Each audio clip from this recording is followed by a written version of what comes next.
Hello दोस्तों, कैसे हैं। बात करते हैं रामायण में लिखा गया एक ऐसा व्यक्ति के बारे में जिन्होंने इतिहास रच दिया। तो जानते होंगे रामायण किसके द्वारा लिखा गया था। महर्षि वाल्मीकि के द्वारा।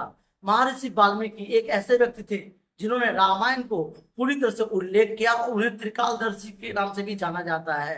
तो अगर बात करें रामायण के लेखक जो है सबसे बड़े विद्वान वाल्मीकि जी, वो किस तरह से रचे, तो मैं आपको बता दूं एक बहुत बड़े डाकू थे जिनका बचपन का नाम जो था एक डाकू रत्नाकर कहते थे उन्हें। अगर बात करें पहले फैक्ट जा रहा हूं मैं कि रामायण के लेखक जो थे वो सबसे पहले कौन थे। तो आप देखिए दो भागों में रामायण को लेखक माने जाते हैं। पहला माने जाते हैं तुलसीदास, जो कि श्री हिंदी में व्यक्त किया है, और उससे पहले जो रामायण की व्याख्या करने वाले हैं तो वो है रामायण के महर्षि वाल्मीकि जी।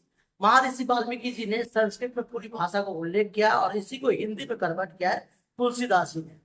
तो रामायण के लेखक हैं। बात करते हैं महर्षि वाल्मीकि जी के बारे में। वाल्मीकि जी एक ऐसे गुरु थे, एक ऐसे लोग थे जिन्होंने सबसे ज्यादा रामायण में विशेष प्रकार का महत्व दिया है। ये हमारे बहुत ज्यादा कुछ करने चाहते थे। तो बात करते हैं वाल्मीकि जी का जन्म कब और कहाँ हुआ। त्रेता युग में आश्रम मास बृहस्पति के पक्ष में पूर्णिमा की तिथि को वाल्मीकि जी का जन्म हुआ था। और वाल्मीकि जी कौन थे समाज में, तो मैं बता दूं सनातन धर्म में जो एक रामायण है, हिंदू धर्म में जो रामायण है, जो जिसके लेखक है महर्षि वाल्मीकि जी, और वे जो थे त्रिकालदर्शी के नाम से जाने जाते, क्योंकि जो रामायण उन्होंने पहले मतलब अध्ययन कर लिया था जो कि घटना होने वाला था। जो भी घटना होता था पहले उसे वो अध्ययन कर लेते थे और तब जो है लिख देते थे, तब लोगों से बताते थे कि ये देखो ये चीज होने वाला है। इसीलिए रामायण के रचयिता जो है वो सबसे पहले करते क्या है, तो चोरी करके कहीं भाग रहे होते हैं तो नारद जी उन्हें रास्ते में मिलते हैं और कहते हैं कि तुम जो चोरी करके जा रहे हो, जो पाप करके जा रहे हो, ये पाप तुम्हारे पीछा नहीं छोड़ेगा। तो यही बात वो अपनी माँ से पूछते हैं जाकर के कि जो मैं चोरी करके आया हूँ, जो पाप करके आया हूँ, क्या तुम मेरा पाप बांटोगी। तो माँ बोलता है बेटा तुम मेरा पुत्र हो, तुम्हें मैं तुम्हें पाप नहीं बांट सकती है। फिर पत्नी से बोलते कि तुम मेरी पत्नी हो, मैं तुम्हें चोरी करके डाका डाल के खिलाता हूँ, क्या तुम मेरा पाप बांटोगी। पत्नी भी मना कर देती है। और इस तरह से अपने पुत्र से सबसे बारी बारी पूछते हैं और सब उन्हें मना कर देता है।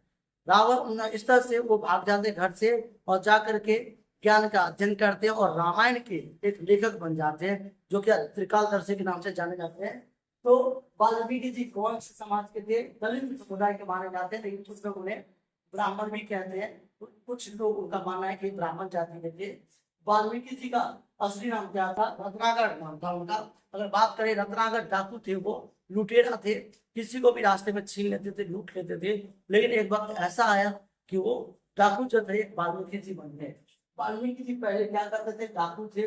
वाल्मीकि जी का माता पिता का नाम क्या था, प्रचेता। आप बात करेंगे प्रचेता के पुत्र थे, पिताजी उनके प्रचेता थे।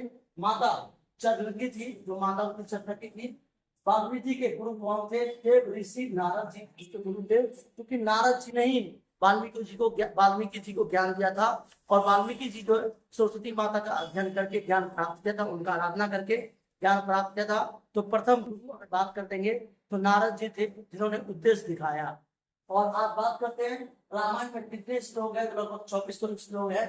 और वाल्मीकि जी के कितने बच्चे थे, दो थे बच्चे जिन्होंने पाला पोसा था, लव और कुश।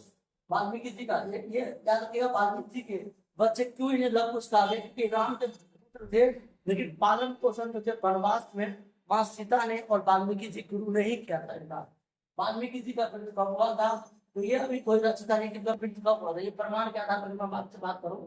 इनका पिंड का कोई प्रमाण नहीं कि कितने वर्ष तक ये जीवित थे, क्योंकि ये त्रिकालदर्शी थे। इनकी इतनी शक्ति कब तक जिएंगे क्या करेंगे कोई इन्हें जानता नहीं था। और त्रिकालदर्शी होने के कारण इनके पास अनेक प्रकार की शक्तियां। वाल्मीकि जी का पत्नी का नाम क्या था, तारा देवी, जिसे कहते तारा।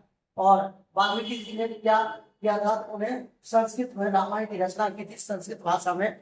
वाल्मीकि जी जो है लखनऊ के एक वन में रहने वाले व्यक्ति थे, और आज भी उस वन में वाल्मीकि आश्रम है। अगर आप जाते हैं तो देखेंगे कि एक बहुत बड़ा आश्रम है लखनऊ में, उत्तर प्रदेश में। तो हमारा जो अगर कथा बात करें रामायण का, गीता का, भागवत गीता का, तो जितने भी कथा करें ये सत्य पे आधारित है और यही सनातन की पहचान है। जय हिंद, जय भारत।